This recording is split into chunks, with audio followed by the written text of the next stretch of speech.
This is the Argon 18 Gallium Pro, belonging to 2015 Vuelta España winner Fabio Aru of Astana. The Canadian company are going to be supplying bikes to the Kazakh squad for the next 3 seasons, and they're going to have around 250 bikes per year. 3 bikes, the E118 TT bike, the light climbing bike, this is the Gallium Pro, and then the Nitrogen Pro aero bike as well. But this is the bike that we're most likely to see Fabio Aru on, climbing in the mountains, and that's what he does best.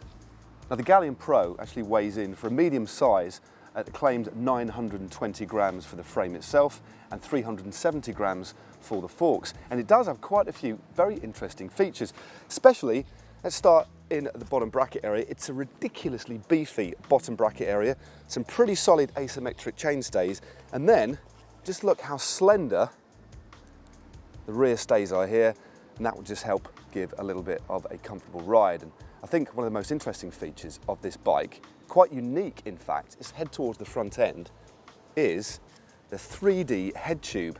Now this basically is an integral part of the bike, but rather than having spaces, you can have 3 different sizes which are interchangeable rather than having an unsightly stack of spaces. And this apparently increases the performance and balance and handling of the bike. That is pretty unique, I've never seen that before. Chainset wise, we've got K-Force Light Power to Max, obviously built in 172.5mm cranks, and a real classic permutation in relation to Chainring's 5339, 1128 sprockets at the back. But if you take a close look at the bike, we've got 2 iterations of Shimano Dura-Ace. So we've got the brand new R9100 brakes, front and rear, and then we've got the previous iteration of Di2 on the back in the form of the old 9070. So an interesting mix there. FSA also supply the seat pin, bars and stem. And if you look at the position of Fabio Aru, it's not particularly slammed. It's quite a moderate position for a pro. He opts for 110mm stem and 42cm width bars.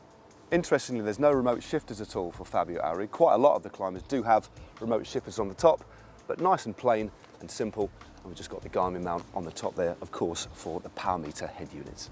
It really is an interesting blend of componentry on this bike. Of course, the frame itself is made in Canada. We've got Corima wheels there, they're the 47S Pluses. They're French. Then we've got Shimano, Japanese componentry, and the rest is topped off, of course, with the Italian FSA. Don't often see that.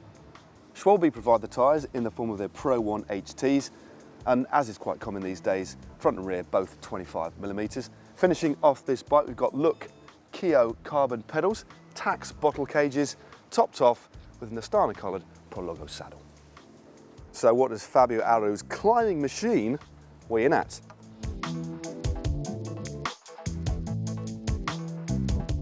.03. For your one-stop shop for all things cycling, make sure you click on the globe to subscribe. Now for another rather cool pro bike, how about clicking just up here for Alberto Contador's trek in Monda, and for exploration into crank length in the pro peloton, click just down here.